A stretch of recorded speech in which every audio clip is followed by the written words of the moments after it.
Hi hello welcome to my channel. ಯಾರೆಲ್ಲ ಇನ್ನೂ ಈ ಚಾನಲ್ಗೆ ಸಬ್ಸ್ಕ್ರೈಬ್ ಆಗಿಲ್ಲ, ದಯವಿಟ್ಟು ಈ ಕೂಡಲೇ ಸಬ್ಸ್ಕ್ರೈಬ್ ಆಗಿ. School crush. ಅಮ್ಮನೊಂದಿಗೆ ಪೇಟೆಗೆ ಹೋದ ನವ್ಯಾಳಿಗೆ ಆಕಸ್ಮಿಕವಾಗಿ ಅವಳ ಸ್ಕೂಲ್ಮೇಟ್ ನವನೀತ್ ಮತ್ತವನ ತಂದೆ ತಾಯಿ ಎದುರಾಗುತ್ತಾರೆ. ಸುಮಾರು ದಿನಗಳ ನಂತರ ಅವರನ್ನು ನೋಡಿದ ಕಾರಣ ಅವಳೇ ಅವರನ್ನು ಮಾತನಾಡಿಸಲು ಮುಂದಾಗುತ್ತಾರೆ. ನವ್ಯಾಳನ್ನು ಕಂಡ ನವನೀತ್ ಮುಗಳ್ನಗೆ ಬೀರಿ ಹಾಯ್ ಎನ್ನುತ್ತಾನೆ. ಅವನ ಈ ನಡವಳಿಕೆ ನವ್ಯಾಳಿಗೆ ವಿಚಿತ್ರವಾಗಿ ತೋರಿತು. ಸ್ವಲ್ಪ ಹೊತ್ತು ಆದ ಬಳಿಕ ಅವನ ಅಪ್ಪ ಅಮ್ಮ ಏನೋ ನೆಪ ಹೇಳಿ ಅಲ್ಲಿಂದ ತೆರಳುತ್ತಾರೆ. ಅನಂತರ ಅವಳು ಅವನನ್ನು ಮಾತಿಗೆಳೆಯುತ್ತಾಳೆ.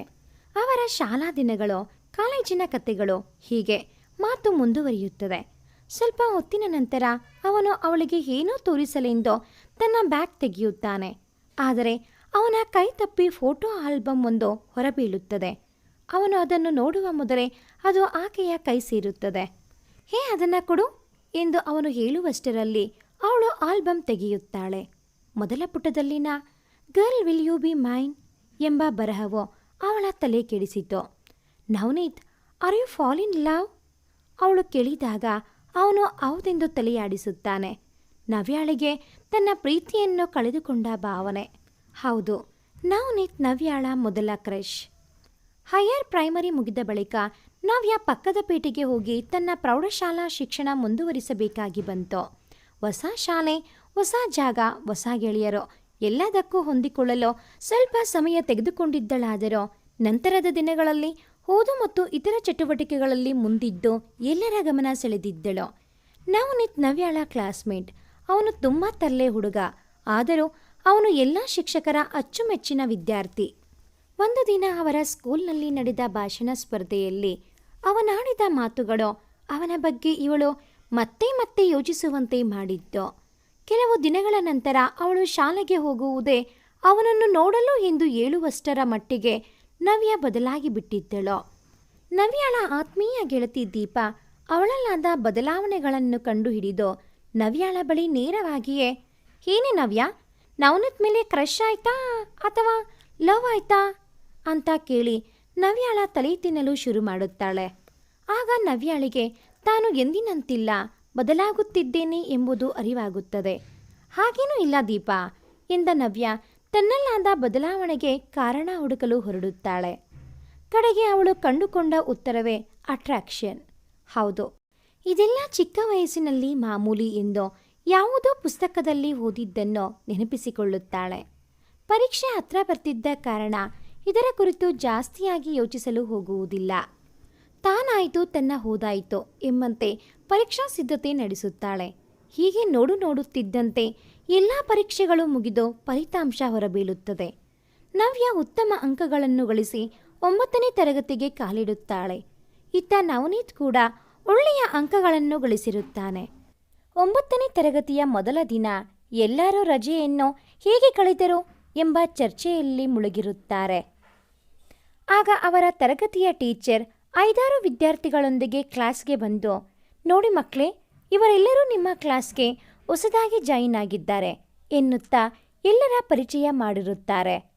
ಅಷ್ಟೊತ್ತಿಗೆ ಕೋತಿಯಂತೆ ಆಡುತ್ತಿದ್ದ ನವನೀತ್ ಅವರಲ್ಲೊಬ್ಬಳು ಹುಡುಗಿಯನ್ನು ನೋಡಿ ಸುಮ್ಮನೆ ಕುಳಿತು ಅವಳನ್ನೇ ನೋಡುತ್ತಿರುತ್ತಾನೆ.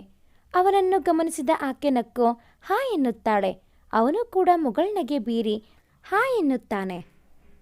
ಇದನ್ನೆಲ್ಲ ಗಮನಿಸುತ್ತಿದ್ದ ನವ್ಯಾಳಿಗೆ ಸಿಟ್ಟು ಹೊಕ್ಕಿ ಬರುತ್ತದೆ. ಆದರೆ ಅವಳ ಕೋಪದ ಕಾರಣ ಅವಳಿಗೆ ತಿಳಿಯಲಿಲ್ಲ. ಸ್ವಲ್ಪ ಹೊತ್ತಿನ ನಂತರ ಅವರ ಕ್ಲಾಸ್ ಟೀಚರ್ ಎಲ್ಲರನ್ನೂ ಹೈಟ್ ವೈಸ್ ಅರೇಂಜ್ಮೆಂಟ್ ಮಾಡಿ ಕುಳಿತುಕೊಳ್ಳಲು ಹೇಳಿ ಕ್ಲಾಸ್ನಿಂದ ತೆರಳುತ್ತಾರೆ. ಆದರೆ ನವ್ಯಾಳಿಗೆ ಅದು ಸ್ವಲ್ಪವೂ ಇಷ್ಟವಾಗಿರಲಿಲ್ಲ. ಯಾಕೆಂದರೆ ನವ್ಯಾಳ ಬೆಂಚ್ಮೆಂಟ್ ಅವಳಿಗೆ ಸಿಟ್ಟು ತರಿಸಿದ ಹುಡುಗಿಯೇ ಆಗಿದ್ದಳು. ಆ ಹುಡುಗಿ ಇವಳನ್ನು ನೋಡಿ ಮುಗಳ್ನಕ್ಕು, ಹಾಯ್, ನಾನು ತನು, ನಿನ್ನ ಹೆಸರೇನು ಎನ್ನುತ್ತಾಳೆ. ಆಗ ನವ್ಯ, ಹಾಯ್, ನಾನು ನವ್ಯ ಎನ್ನುತ್ತಾಳೆ. ಶೈಕ್ಷಣಿಕ ವರ್ಷದ ಮೊದಲ ದಿನವಾದ್ದರಿಂದ ಕ್ಲಾಸ್ಗೆ ಯಾವ ಶಿಕ್ಷಕರೂ ಬರಲಿಲ್ಲ. ಹಾಗಾಗಿ ಮಕ್ಕಳೆಲ್ಲರೂ ತಮ್ಮಷ್ಟಕ್ಕೆ ಮಾತನಾಡುತ್ತಿದ್ದರು. ಹೀಗೆ ನವ್ಯ ತನುವಿನೊಂದಿಗೆ ಮಾತಿಗಿಳಿದಳು. ಮಾತನಾಡುತ್ತಾ ಸ್ವಲ್ಪ ಜಾಸ್ತಿಯೇ ಆತ್ಮೀಯರಾದರು. ಕೊನೆಗೆ ಇವರಿಬ್ಬರ ಮಾತು ನವನೀತ್ನ ಕಡೆಗೆ ತಿರುಗಿತು. ನವ್ಯ, ನನಗೆ ನವನೀತ್ ಚಿಕ್ಕಂದಿನಿಂದಲೂ ಪರಿಚಯ. ನಮ್ಮಿಬ್ಬರ ಅಮ್ಮಂದಿರು ಬೆಸ್ಟ್ ಫ್ರೆಂಡ್ಸ್. ನನಗೆ ಸಿಬ್ಲಿಂಗ್ಸ್ ಇಲ್ಲ, ಬಟ್ ನವನೀತ್ ನನ್ನ ಸ್ವಂತ ಅಣ್ಣನ ಹಾಗೆ ಎನ್ನುತ್ತಾಳೆ ತನು. ಛೆ, ನಾನು ಯಾಕೆ ತನು ಮೇಲೆ ಕೋಪಗೊಂಡೆ? ಆವತ್ತು ದೀಪಾ ಕೇಳಿದ ಮಾತಿನಂತೆ ನನಗೆ ನವನೀತ್ ಮೇಲೆ ಲವ್ ಆಗಿದೆಯಾ? ನವ್ಯ ತನ್ನನ್ನು ತಾನೇ ಪ್ರಶ್ನಿಸಿಕೊಳ್ಳುತ್ತಾಳೆ. ನಂತರ ಅವರಿಬ್ಬರ ಮಾತು ಮುಂದುವರಿಯುತ್ತದೆ. ನವ್ಯ ಮತ್ತು ತನು ತಮ್ಮ ಲೋಕದಲ್ಲಿ ಮುಳುಗಿರುತ್ತಾರೆ. ಆಗ ಮೆಲ್ಲನೆ ವಾಯ್ಸ್ ಕುಳಿತ ಕಡೆಗೆ ಕಣ್ಣು ಹಾಯಿಸಿದ ತನು, ಹೇ ನವ್ಯ, ಆ ಸಂಜೆ ನಿನ್ನನ್ನು ಆಗ್ಲಿಂದ ನೋಡ್ತಾ ಇದ್ದಾನೆ ಕಣೆ ಎನ್ನುತ್ತಾಳೆ. ಅದನ್ನು ಕೇಳಿದ ನವ್ಯ ತಾನು ಸೂಕ್ಷ್ಮವಾಗಿ ಅವನನ್ನು ಗಮನಿಸುತ್ತಾಳೆ. ತನು, ಅವನು ಹೊಸದಾಗಿ ಜಾಯಿನ್ ಆಗಿದ್ದಲ್ವಾ? ಅವನು ನಿನ್ನ ಓಲ್ಡ್ ಸ್ಕೂಲಾ ಎನ್ನುತ್ತಾಳೆ. ಅದಕ್ಕೆ ತನು, ಇಲ್ಲ, ಅವನು ನನ್ನ ಓಲ್ಡ್ ಸ್ಕೂಲ್ನಿಂದ ಬಂದವನಲ್ಲ ಎನ್ನುತ್ತಾಳೆ. ನವ್ಯಾಗೆ ಸಂಜಯ್ ತನ್ನನ್ನೇ ಗಮನಿಸುತ್ತಿರುವುದು ತಿಳಿದರೂ ಸಹ ಅವನ ಬಗ್ಗೆ ಜಾಸ್ತಿ ತಲೆ ಕೆಡಿಸಿಕೊಳ್ಳಲು ಹೋಗುವುದಿಲ್ಲ. ಹೀಗೆ ದಿನ ಕಳೆಯುತ್ತದೆ. ನವನೀತ್ ಈಗ ತುಂಬ ಮೌನಿಯಾಗಿದ್ದ. ಯಾವಾಗಲೂ ತಲೆಯ ಮೇಲೆ ಆಕಾಶವೇ ಬಿದ್ದಂತೆ ಆಡುತ್ತಿದ್ದ. ಅವನನ್ನು ನೋಡಿ ನವ್ಯ ತನ್ನ ಹುಡುಗನಿಗೆ ಏನಾಯಿತೋ ಎಂದು ತಲೆ ಕೆಡಿಸಿಕೊಂಡಳು. ಒಂದು ದಿನ ನವನೀತ್ನ ಗೆಳೆಯ ಅನೂಪ್, ಯಾಕೋ ನವನೀತ್, ಯಾವಾಗಲೂ ತುಂಬ ಸೈಲೆಂಟ್ ಆಗಿರ್ತೀಯಾ? ಈ ಸೈಲೆಂಟ್ ಆಗಿರೋದೆಲ್ಲ ನಿನಗೆ ಸರಿ ಹೊಂದೋದಿಲ್ಲ ಎನ್ನುತ್ತಾನೆ. ಈ ಮಾತುಗಳನ್ನು ಕೇಳಿಸಿಕೊಂಡ ನವ್ಯಾಳ ಕಿವಿ ಅವನ ಉತ್ತರಕ್ಕಾಗಿ ಕಾಯತೊಡಗಿದವು. ಆ ಥರ ಏನಿಲ್ಲ, ಆ ತನುವಿನ ಮೇಲೆ ನನಗೆ ಸ್ವಲ್ಪನೂ ನಂಬಿಕೆ ಇಲ್ಲ ಕಣೋ. ಅವಳು ಮೊದಲೇ ಬಾಯ್. ನನ್ನ ಮೇಲೆ ದೂರು ಕೊಟ್ಟರೆ ನನ್ನ ಅಮ್ಮ ನನ್ನ ಮೇಲೆ ಕಠಿಣ ಕ್ರಮ ತಗೊಳ್ತಾರೆ ಎಂದು ಹೇಳಿದ ಅವನು ಅನೂಪ್ನ ಮುಖ ನೋಡಿ ಮುಗುಳ್ನಗುತ್ತಾನೆ. ಹೋ, ಇಷ್ಟೇನಾ? ಮನಸ್ಸಲ್ಲೇ ಅಂದುಕೊಂಡು ನವ್ಯ ನಿಟ್ಟುಸಿರು ಬಿಡುತ್ತಾಳೆ. ಇತ್ತ ನವ್ಯ ತನ್ನನ್ನೇ ಗಮನಿಸುತ್ತಿರುವುದು ನವನೀತ್ಗೆ ತಿಳಿಯುತ್ತದೆ. ಕುಳಿತಲ್ಲಿಂದಲೇ ಅವಳೆಡೆಗೆ ತಿರುಗಿ, what happen? Anything is wrong with you ಎನ್ನುತ್ತಾನೆ. ತಾನು ಬಹಳ ಹೊತ್ತಿನಿಂದ ಅವನನ್ನೇ ನೋಡುತ್ತಿದ್ದದ್ದನ್ನು ನೆನಪಿಸಿಕೊಂಡ ಅವಳ ಕೆನ್ನೆ ರಂಗೇರುತ್ತದೆ. Hey nothing, I was thinking something ಎನ್ನುತ್ತಾಳೆ. ನಂತರ ತನ್ನ ಮನಸ್ಸಿನ ತಳಮಳವನ್ನು ಅವಳೆದುರು ಹೇಳಿಕೊಳ್ಳುತ್ತಾಳೆ. ನವ್ಯ, ಇದನ್ನೆಲ್ಲ ಮನಸ್ಸಿನಿಂದ ತೆಗೆದಾಕೋ. ಮೊನ್ನೆ ಸಂಜೆ ನಾನು ಸ್ಕೂಲ್ ವ್ಯಾನ್ ಬಳಿಗೆ ಹೋದಾಗ ನವನೀತ್ ಮತ್ತವನ ಗೆಳೆಯರು ವ್ಯಾನ್ ಹಿಂದೆ ನಿಂತು ಏನೋ ಮಾತನಾಡುತ್ತಿದ್ದೆರೋ. ನಾನು ಅಲ್ಲಿಯೇ ಇದ್ದ ಕಾರಣ ಅವರ ಮಾತು ನನ್ನ ಕಿವಿಗೆ ಬಿತ್ತು ಎಂದ ದೀಪಾ ಮೌನಿಯಾದಳು. ದೀಪಾ, ಅವ್ರು ಏನು ಹೇಳ್ತಿದ್ರು? ಹೀಗೆ ಅರ್ಧ ವಿಷಯ ಹೇಳಿ ತಲೆಯೊಳಗೆ ಹುಳ ಬಿಡಬೇಡ. ಸರಿ ಕಣೆ, ಹೇಳ್ತೀನಿ, ಬೇಸರ ಮಾಡಿಕೊಳ್ಬೇಡ. ಅವಳು ಯಾರೋ ಸಂಜನಾ ಅಂತೆ. ಅವಳು ನವನೀತ್ ದೂರದ ಸಂಬಂಧಿ ಅಂದ ಹಾಗೆ ಇತ್ತು. ಮೇ ಬಿ ನವನೀತ್ ಕ್ರಶ್ ಆಗಿರಬೇಕು. ಅವನ ಗೆಳೆಯರೆಲ್ಲ ಸಂಜನಾ ಅಂತ ನವನೀತ್ನ ಟೀಸ್ ಮಾಡ್ತಾ ಇದ್ರು. ಅದು ಅಲ್ಲದೆ ಮೊನ್ನೆ ಆ ಸಂಧ್ಯಾ ಜೊತೆಗೆ ಓವರ್ ಆಗಿ ಮಾತಾಡ್ತಿದ್ದ. ಇನ್ನು ಆ ರಚನಾ ಜೊತೆ ಯಾವಾಗಲೂ ಮಿತಿಮೀರಿ ನಡ್ಕೊಳ್ತಾ ಇರ್ತಾನೆ ಅನ್ನೋದು ನಿಂಗೂ ಗೊತ್ತಿದೆ ಅಂದ್ಕೊಳ್ತೀನಿ. ನವ್ಯ, ನಂಗೆ ಯಾಕೋ ಅವನು ನಿನ್ನ ಪ್ರೀತಿಗೆ ಅರ್ಹನಲ್ಲ ಅಂತ ಅನಿಸ್ತಾ ಇದೆ. ಅಷ್ಟಕ್ಕೂ ಇದೆಲ್ಲ ಪ್ರೀತಿಯೇ ಅಲ್ಲ ಎಂಬುದು ನನ್ನ ಭಾವನೆ ಎಂದ ದೀಪಾ ಗೆಳತಿಯ ಮಾತುಗಳಿಗಾಗಿ ಕಾದಳು. ಆದರೆ ನವ್ಯ ಸುಮ್ಮನೆ ನಕ್ಕು ಕ್ಲಾಸ್ನ ಒಳಗೆ ನಡೆದಳು. ದೀಪಾ ಅವಳನ್ನು ಹಿಂಬಾಲಿಸಿದಳು. ದೀಪಾ ಹೇಳಿದ ವಿಚಾರಗಳ ಬಗ್ಗೆ ಗಂಭೀರ ಚಿಂತನೆ ನಡೆಸಿದ ನವ್ಯ ನವನೀತ್ನ ಕುರಿತಾದ ಯಾವುದೇ ಯೋಚನೆಗಳು ಕೂಡ ತನ್ನ ಬಳಿ ಸುಳಿಯಬಾರದೆಂದುಕೊಂಡಳು. ಒಂದು ದಿನ PT ಪಿರಿಯಡ್ನಲ್ಲಿ ಗ್ರೌಂಡ್ನಲ್ಲಿ ದೀಪಾಳೊಂದಿಗೆ ಸುತ್ತಾಡುತ್ತಿದ್ದ ನವ್ಯಾಳ ಎದುರಿಗೆ ಸಂಜಯ್ ನಿಂತಿದ್ದ. ಅವನಿಂದ ಸ್ವಲ್ಪ ದೂರದಲ್ಲಿ ನಿಂತಿದ್ದ ಅವನ ಗೆಳೆಯರು ಅವನಿಗೆ ಏನೋ ಹೇಳಲು ಪ್ರೇರೇಪಿಸುತ್ತಿದ್ದರು. ನವ್ಯ ಹಾಗೂ ದೀಪಾಳಿಗೆ ಮುಂದೇನು ನಡೆಯುತ್ತದೆ ಎಂಬ ಅರಿವಾಗುತ್ತದೆ. ಆಗಲೇ ಸಂಜಯ್ ಸಿನಿಮೀಯ ರೀತಿ, I love you, please accept my proposal ಎಂದಿದ್ದ. ನವ್ಯಾಳಿಗೆ ಸಂಜಯ್ಗೆ ತನ್ನ ಮೇಲೆ ಕ್ರಶ್ ಆಗಿದೆ ಎಂಬುದು ಯಾವಾಗಲೂ ತಿಳಿದಿತ್ತು. ಆದರೆ ಹುಡುಗ ಇಷ್ಟು ಬೇಗ ಪ್ರಪೋಸ್ ಮಾಡಿ ಬಿಡುತ್ತಾನೆಂಬ ಕಲ್ಪನೆಯೂ ಅವಳಿಗಿರಲಿಲ್ಲ. Sanjay, I will complaint against you ಎಂದ ನವ್ಯಾಳಿಗೆ ನಗು ತಡೆದುಕೊಳ್ಳಲು ಸಾಧ್ಯವಾಗಲಿಲ್ಲ. ಸಂಜಯ್ ಅದಾಗಲೇ ಜಾಗ ಖಾಲಿ ಮಾಡಿ ಹೊರಟು ಹೋಗಿದ್ದ.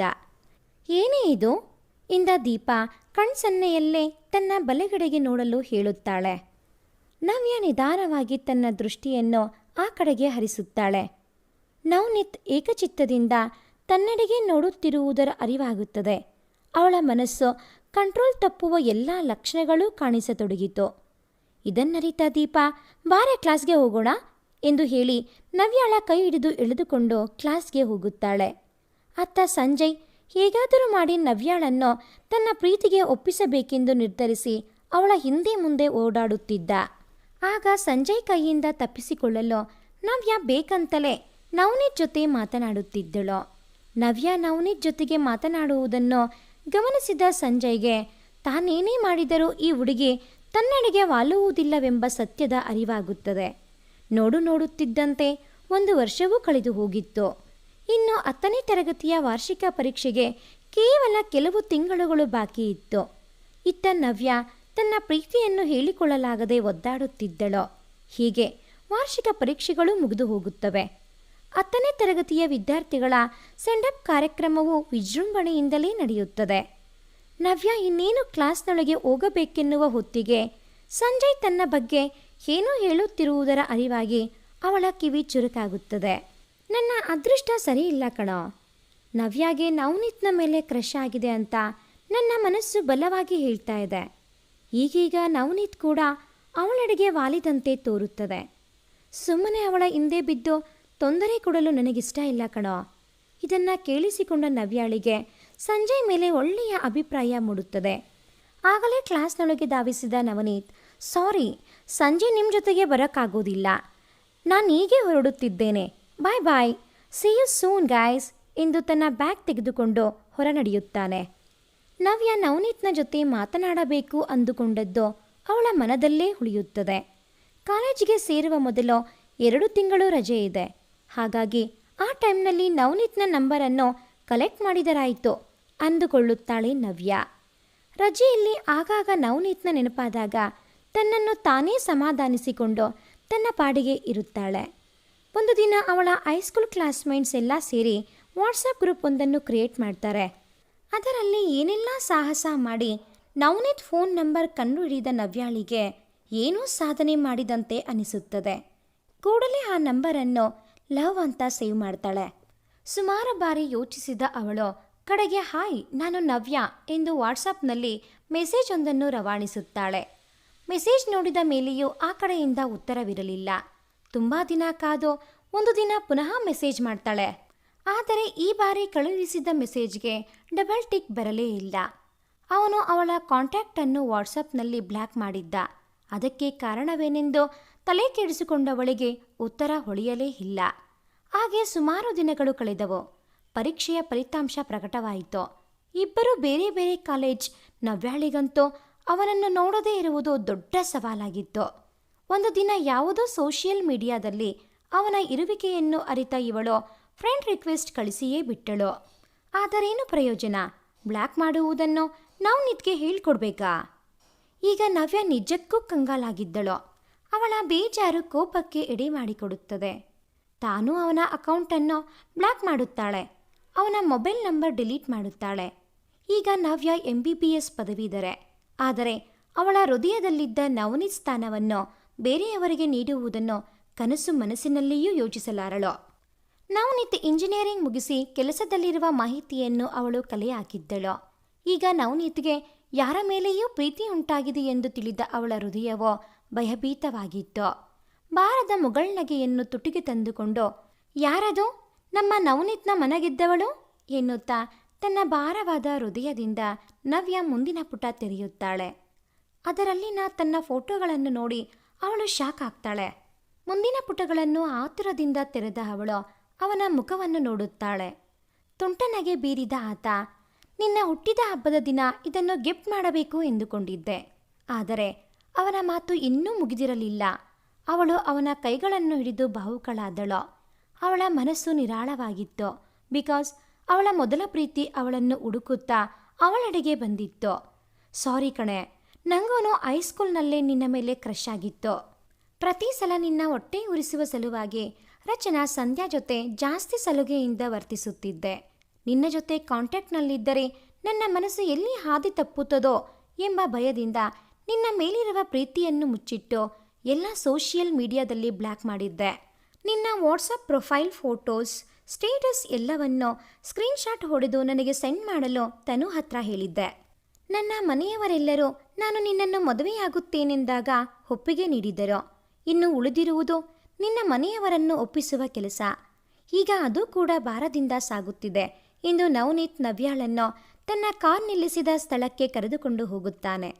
ಅಲ್ಲಿ ಇವರಿಬ್ಬರ ಅಪ್ಪ ಅಮ್ಮಂದಿರೋ ಮಕ್ಕಳ ಮದುವೆಯ ಬಗ್ಗೆ ಮಾತನಾಡುತ್ತಾರೆ. ತನ್ನ ಮುಂದೆ ಹಿರಿಯರು ಇರುವುದನ್ನು ಮರೆತ ನವ್ಯ ನವನೀತನ್ನು ಗಟ್ಟಿಯಾಗಿ ತಬ್ಬಿ ಐ ಲವ್ ಯು ಎಂದು ಉಸಿರಿದಳು. ನವ್ಯ, ಇದು ರೋಡ್ ಎಂದ ತನು ಧ್ವನಿಯನ್ನು ಕೇಳಿ ನಾಚಿ ನೀರಾದ ನವ್ಯ ನವನೀತನ್ನು ಬಿಟ್ಟು ಸ್ವಲ್ಪ ದೂರ ನಿಲ್ಲುತ್ತಾಳೆ. ಹೀಗೆ ನವ್ಯಾಳ ಮೊದಲ ಪ್ರೀತಿಯೋ ಅವಳನ್ನು ಹುಡುಕುತ್ತಾ ಬಂದಿತ್ತು. ಈ ಒಂದು ಕತೆ ನಿಮಗೆ ಇಷ್ಟ ಆಗಿದ್ದಲ್ಲಿ ಪ್ಲೀಸ್ ಲೈಕ್ ಮಾಡಿ, ಶೇರ್ ಮಾಡಿ, ಹಾಗೆಯೇ ಕಾಮೆಂಟ್ ಮಾಡೋದನ್ನು ಮರಿಬೇಡಿ. Thanks for watching this video.